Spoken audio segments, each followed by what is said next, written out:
Aujourd'hui, je n'avais plus la force. Alors la date de ma disparition se précise dans mon esprit. À présent, je suis décidé. Il me semble que ce n'est plus la peine de prolonger nos souffrances à ma compagne et moi. C'est pourquoi je reviens vers vous pour décider de la date de mon passage à partir de mi-novembre. Mon choix a été si difficile. L'aide que vous m'apportez par cet acte si brutal sera une délivrance pour moi. À bientôt. Michel Lombard.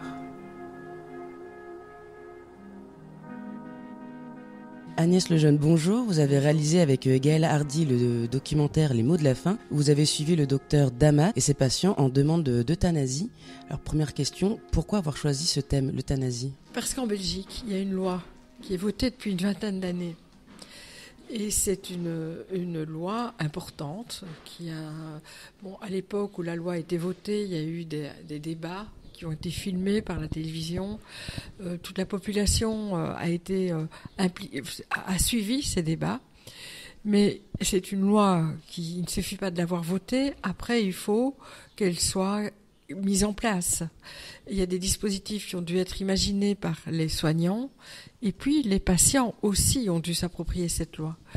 Et ça ne va pas de soi. C'est une loi importante, mais il faut du temps pour l'intégrer. Et donc, en fait, ce qui nous a intéressés, Gaël et moi, c'est de pouvoir entrer dans la consultation du docteur Damas pour un peu aller sentir comment une population moyenne dans notre région pouvait s'approprier cette loi.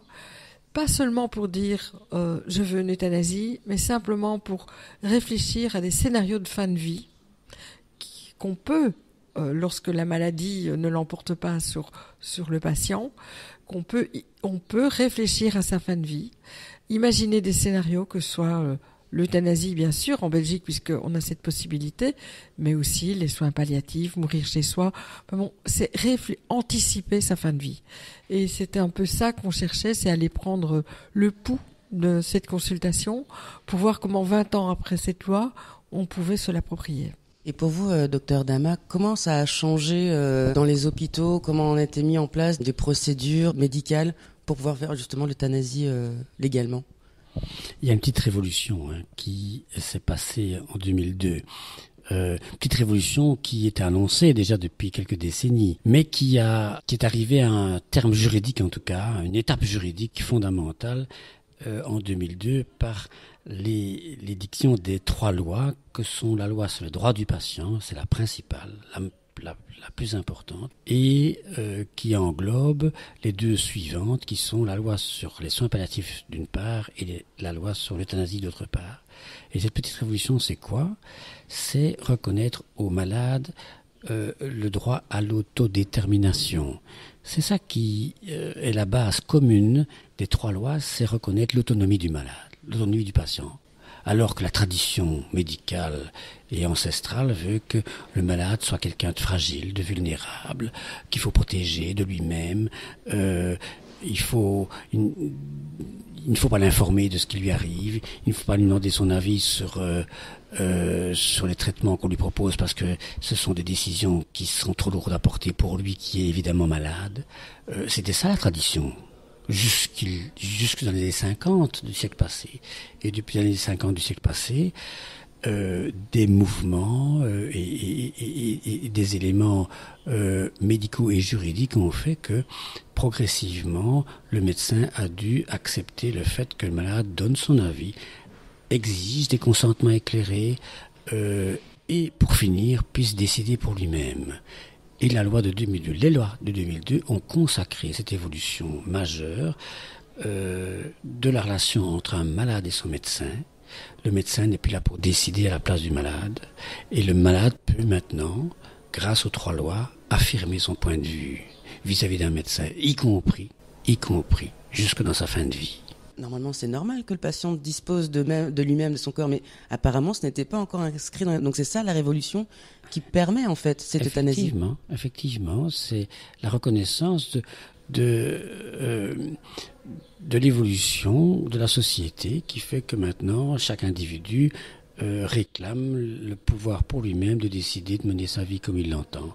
Et si, dans différents domaine de la vie, ce droit est reconnu. Maintenant, en Belgique, il est reconnu jusque dans la période de fin de vie où la personne est capable d'exercer son droit à s'autodéterminer et à demander de manière lucide et volontaire et indépendante une aide particulière au médecin pour mourir de la manière dont elle l'entend, jusqu'à la possibilité d'euthanasie. Le droit des patients ne concerne pas seulement la fin de vie, c'est le droit des patients, et ça, en France, la loi dit la même chose. Il y a un droit à l'autodétermination, ça veut dire que le patient peut refuser des traitements. Donc peut donner des directives anticipées. Et en Belgique, c'était un pas plus loin, c'était jusqu'à la fin de vie. Comment vous avez rencontré les médecins, le docteur Dama, et aussi les patients? Comment ils ont réagi à votre idée de documentaire? Est-ce qu'ils se sont dit c'est une bonne idée, ça nous permet vraiment d'être entendus aussi? Oui. Alors en fait, la proposition qui a été faite aux patients, il fallait la faire en plus rapidement puisque je n'avais pas un contact direct avec eux. C'était lorsqu'ils arrivaient à la consultation du docteur Dama. Le docteur Dama leur expliquait qu'il y avait une équipe qui était là, ils avaient été prévenus. Un certain nombre ont refusé. Et pour ceux qui acceptaient, on leur demandait, juste avant qu'ils n'entrent dans le cabinet de consultation, si pour eux, il y avait un enjeu à transmettre quelque chose à l'endroit où ils étaient dans leur parcours de vie. Est-ce que dans l'expérience qu'ils étaient en train de vivre, est-ce qu'ils estimaient qu'ils auraient encore quelque chose à dire aux autres? Et c'est ainsi qu'ils ont accepté qu'on soit là. Et donc, il s'est passé quelque chose de très dense à ce moment-là. Ils acceptaient notre présence et d'une certaine manière, comme ils allaient essayer de convaincre le médecin qu'ils étaient peut-être dans les clous de la loi et qu'ils étaient en situation d'obtenir l'euthanasie, à certains moments, ils nous regardaient aussi comme les premiers témoins de ce parcours pour demander est-ce que vous comprenez bien où j'en suis. Et donc là, c'était quelque chose qui nous ont donné et qui est dans le film, parce que je trouve que ces patients ont été très, très généreux. Et cette consultation fin de vie, même en Belgique, elle n'est pas encore très connue. Donc, c'était aussi l'idée un peu de lever le voile sur une consultation de ce type-là. Quand on va chez le dentiste, on sait ce qui nous attend. Quand on va à une consultation fin de vie, on sort un peu la mort du huis clos familial, et on en parle, et on construit quelque chose ensemble. Donc là, il y a quelque chose d'important qui se passait. Maintenant, comment est-ce que j'ai rencontré le docteur Dama? C'est quand même intéressant de voir ça. En 2000, j'étais journaliste à la télévision publique, et dans l'hôpital où le docteur Dama travaille, il y a eu un événement que j'ai suivi professionnellement. C'était l'histoire d'un patient qui avait bénéficié d'un arrêt de traitement. Un infirmier a été dénoncé les médecins au parquet parce qu'il estimait que c'était un assassinat avec préméditation. On était juste avant la loi. Le parquet a déboulé au service des soins intensifs, a saisi les dossiers et arrêté 2 médecins. Et à cette époque, l'un d'entre eux restait quelques jours en prison. Combien? 3 jours. Et la procédure aura duré 10 ans pour qu'il sorte blanchi de cette accusation. À la fin de l'interview, je lui demande « Mais comment allez-vous faire à présent qu'il y a 2 collègues qui sont arrêtés, etc. » Et il me répond « Nous allons travailler mieux et de manière plus transparente. » Et on va continuer à travailler. Donc ça montrait sa volonté de ne pas se laisser arrêter par le parquet. Puis la loi a été votée, puis François Dama a écrit un livre sur la fin de vie, et nous sommes restés en contact. Et 20 ans plus tard, cette petite voix qui disait « on va continuer à travailler mieux », j'avais envie d'aller voir c'est quoi travailler mieux. Effectivement, la loi en France a progressé, a eu des éléments vraiment de progrès. En 2002, déjà, la Kouchner a établi les droits du patient comme en Belgique, la même année. Et puis la loi Leonetti, première version, s'est élevée contre l'obstination déraisonnable.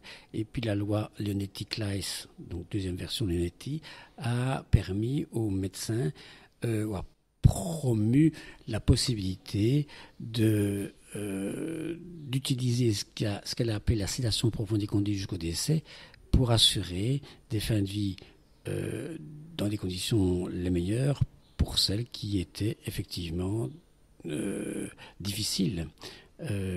Mais alors, il manque une étape. Cette possibilité offerte aux patients de demander à ce que ça s'arrête et à être aidé et accompagné à mourir dans le cadre d'une sédation continue, elle est limitée malheureusement à la phase terminale. Et il faut que la personne soit dans une limite où la mort prochaine est annoncée dans les heures ou les jours qui viennent pour que le médecin puisse utiliser cette dernière arme qu'est la sédation continue jusqu'au décès, dans le cas où cette fin de vie se passe dans de mauvaises conditions. Et donc là, il y a un réel progrès. Le médecin a le droit d'utiliser cette arme ultime, en quelque sorte, et puissante pour que la personne puisse s'endormir et mourir dans son sommeil. La loi en Belgique permet un pas plus loin, c'est-à-dire que la personne peut être aidée indépendamment de cette phase terminale. Elle n'est pas obligée d'attendre ces dernières heures ou ces derniers jours pour pouvoir être aidée à mourir quand sa situation, lui, est devenue insupportable. Et c'est le malade qui décide la limite au-delà de laquelle il ne veut pas aller. C'est pas le docteur. Et donc la différence entre la loi belge et la loi française, c'est que la loi belge a donné un peu plus de pouvoir aux malades et que du côté français, on a laissé néanmoins le médecin garder la dernière main pour la définition de cette dernière phase terminale. Parce qu'on entend souvent dire en France, ou les malades qui viennent nous trouver en Belgique viennent nous dire, nous avons réclamé la sédation profonde et continue parce que nous n'en pouvons plus, et ce qu'on nous rétorque, c'est « vous n'êtes pas encore assez loin, vous devez encore attendre, vous n'êtes pas encore arrivé au point où nous pouvons le faire.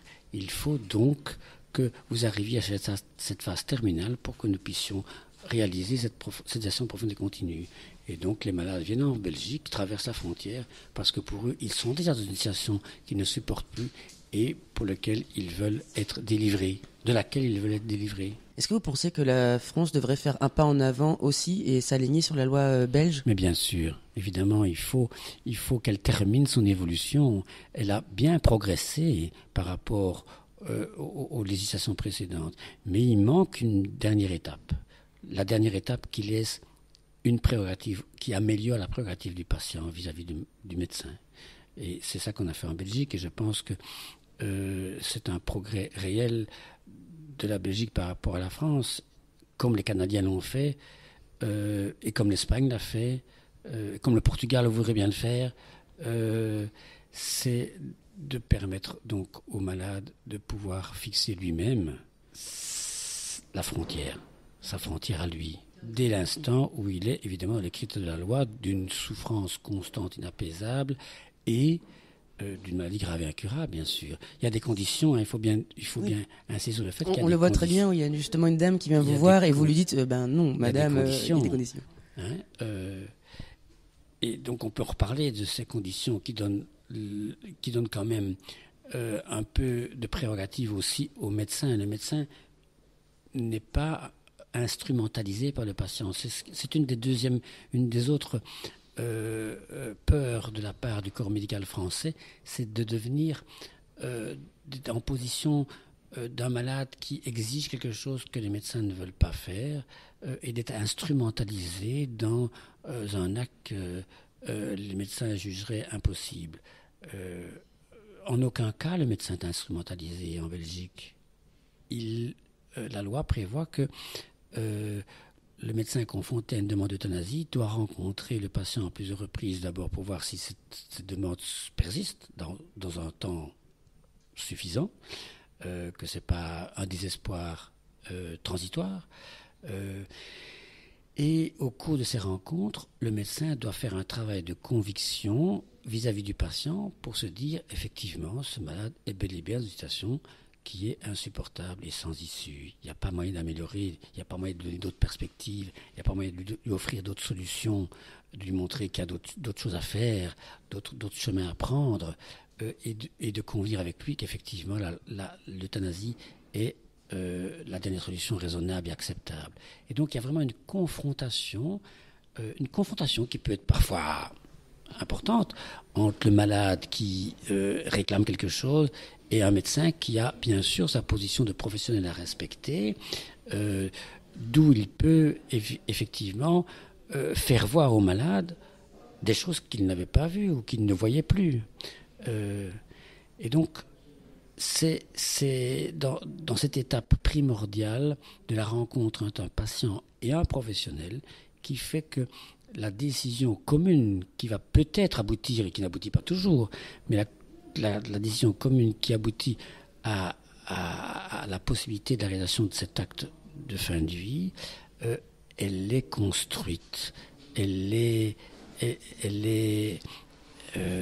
l'émanation d'un dialogue et d'une vraie rencontre entre deux personnes, et qui fait que cette décision construite devient non seulement opportune pour le malade, mais acceptée par le médecin, qui doit faire en sorte, évidemment, en plus, que l'entourage soit en phase avec cette décision. Donc on a, pour finir, une décision qui est, comme j'ai l'habitude de dire, socialement partagée, et ça permet alors une expérience de fin de vie, une expérience partagée, préparée et partagée, et qui grandit tous ceux qui y participent.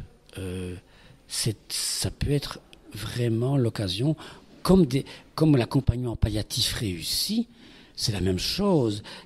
Un accompagnement palliatif réussi permet aussi des expériences extraordinaires pour les patients qui s'en vont et pour leur entourage et pour les soignants qui en sortent aussi avec un élément de gratification. Et bien l'euthanasie, c'est la même chose.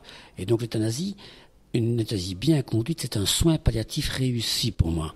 Et donc il n'y a pas de contradiction entre la philosophie palliative et la loi et l'acte d'euthanasie prévu dans les conditions de la loi belge. Ça fait partie exactement de la même philosophie, de la même qualité de prise en charge que des soins palliatifs que réclame bien sûr la majorité d'entre nous. Nous voulons que nos morts se passent dans des conditions les meilleures possibles. Et nous savons, mais c'est pas seulement la douleur, c'est aussi tout l'accompagnement social, affectif, familial, spirituel, et nous voudrions que les choses soient l'occasion d'une fin de vie qui est une étape essentielle dans la vie de quelqu'un, et pour l'entourage qui va assister à cette fin de vie. Il faut que pour l'entourage, ça se passe aussi dans des conditions les meilleures, et pas seulement en voyant que le patient est soulagé de ses douleurs, mais parce qu'il est reconnu encore comme un acteur, il est reconnu comme un interlocuteur valable, il est reconnu comme étant quelqu'un qui a son point de vue à défendre. Et le travail essentiel, effectivement, dans la procédure d'euthanasie appartient au malade, qui est capable encore de convaincre non seulement son médecin que c'est bien le meilleur service à lui rendre, mais il convainc aussi toute sa famille, tous ses proches, tout son entourage, que c'est bien ça qu'il faut accepter de leur part, et ils doivent accepter et comprendre que c'est bien ça qu'il faut faire pour lui. Et le fait non seulement d'accepter le libre choix du malade, c'est déjà une bonne étape, d'accepter le choix du malade, mais aussi de le reconnaître dans la qualité de ce choix qu'il fait pour lui. Eh bien alors là, ça donne de la force à tout le monde. Ça donne de la force aux malades, ça donne de la force aux familles, ça donne de la force aux médecins. Et ça donne des expériences alors uniques dans le parcours de vie d'une famille qui a pu voir partir la personne de manière volontaire peut-être, mais de manière apaisée, sereine, et avec une expression très régulière et très fréquente d'une véritable joie intérieure. L'expérience d'euthanasie mêle toujours la tristesse du départ, la tristesse de la séparation, la tristesse de la fin, quelque chose qui se clôt, mais qui se clôt bien, qui se clôt avec le dernier chapitre qui est écrit par le malade lui-même, et qui se clôt avec les dernières paroles qu'il faut se dire, avec le dernier petit rituel d'adieu, la dernière cérémonie, parfois une vraie célébration de celui qui s'en va, et qui fait que on termine le chapitre de manière accomplie. On a le sentiment d'un travail accompli, et on se dit voilà, c'est fini, on est triste, on pleure, mais on est aussi joyeux. Est-ce que vous l'avez ressenti aussi en tournant le documentaire? Vous avez suivi les patients et Oui. les médecins, et vous avez pu assister effectivement à... On éprouve la tranquillité qui s'installe chez le patient lorsqu'il comprend qu'il est dans les critères pour obtenir à un moment donné, lorsqu'il le choisira, la tranquillité. Et le patient l'éprouve, et nous qui étions là dans cette petite, j'allais dire cellule, dans ce cabinet de consultation, on l'éprouve à notre tour. C'est très fort.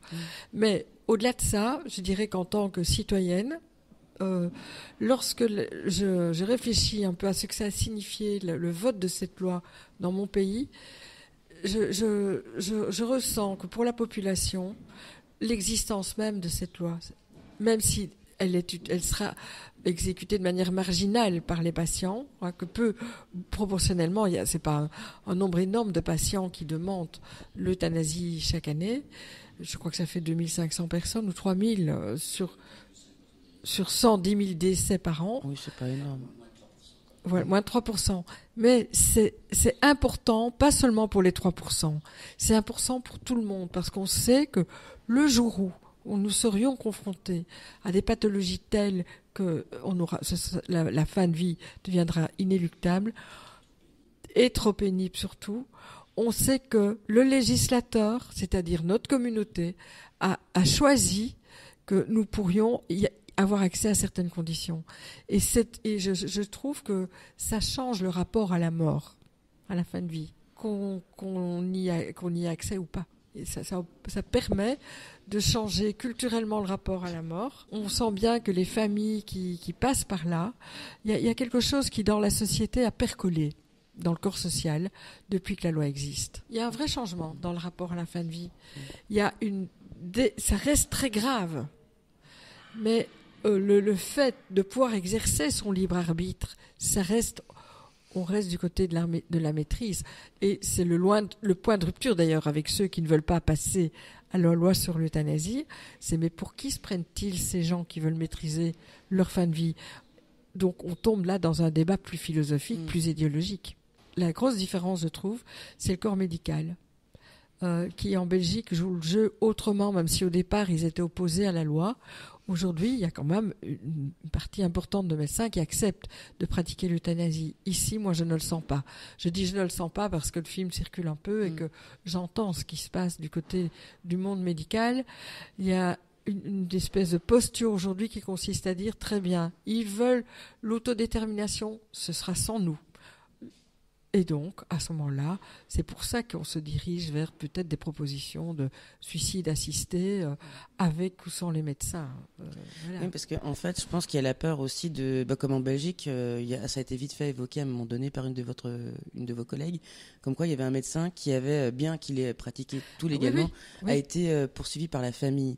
En France, il y a aussi cette crainte-là aussi, je pense, Bien peut-être. sûr. Même en Belgique, certains médecins belges n'ont peut-être pas envie non plus de la pratiquer pour les mêmes raisons, la peur d'avoir des ennuis avec la famille qui veut porter plainte. Voilà. Alors il faut des garde-fous, c'est sûr, mais ça veut dire que malgré le fait qu'il y a la loi, les médecins continuent à pratiquer l'euthanasie, savent qu'ils prennent des risques, parce que effectivement, lorsqu'une famille n'est pas convaincue, parfois par culpabilité ou par conviction, ils vont dénoncer le médecin. Pourquoi? Enfin, si c'était le choix de la personne qui est partie, il y a une question de respect de cette dernière volonté au moins minimum. Voilà. Dans le cas cité dans le film, la famille va prétendre que la personne n'était pas en capacité, qu'elle n'avait pas de capacité de discernement suffisante. C'est ne pas reconnaître la capacité d'autodétermination du malade. C'est prétendre qu'une personne vulnérable doit être protégée d'elle-même. C'est ce qu'on entend dire par pas mal de professionnels. Et donc, en l'espèce, il y a eu un non-lieu, bien sûr. Le médecin avait respecté la loi et donc le parquet n'a pas été plus loin. Mais enfin, il a quand même eu des ennuis. Comment ça? Parfois, ça va plus loin. Mais il y a eu quand même un procès d'assises en Belgique pour une jeune femme qui avait été euthanasiée alors qu'elle avait 35 ans et la famille a porté plainte. Mais il y a eu, au terme du procès, aussi un non-lieu. Les institutions hospitalières peuvent très bien ne pas les soutenir durant la durée de la procédure. Vous vous sentez peut-être un peu seul des fois. Alors, évidemment. Est-ce qu'il y a des formations qui sont mises en place par le corps médical pour former justement les médecins, les infirmiers, il y a des formations un peu partout, dans toutes les universités maintenant, depuis que la loi existe. Il y a des cours de soins palliatifs, il y a des cours d'accompagnement à la fin de vie. Il y a organisé par toute une série de bénévoles et d'autres qui ont instauré ce qu'on a appelé le forum EOL pour End of Life, qui essaie de promouvoir la connaissance des lois, des 3 lois, et la manière dont il faut accueillir les demandes d'aide à mourir.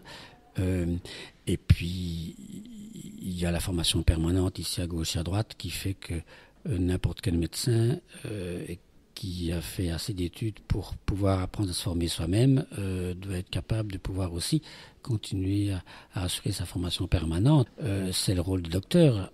Ils sont obligés d'ailleurs de continuer à se former. Et s'ils se forment dans l'usage des antibiotiques ou d'autres médications, ils peuvent aussi continuer à se former pour accompagner les patients en fin de vie, qui pour moi est évidemment une des missions essentielles du malade.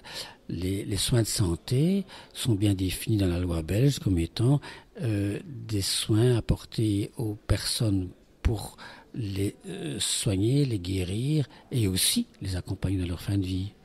C'est un chapitre majeur du parcours de vie de quelqu'un que de la terminer dans de bonnes conditions grâce à l'intervention de soignants et de médecins en particulier. J'aime la vie, tout simplement, mais pas cette vie-là.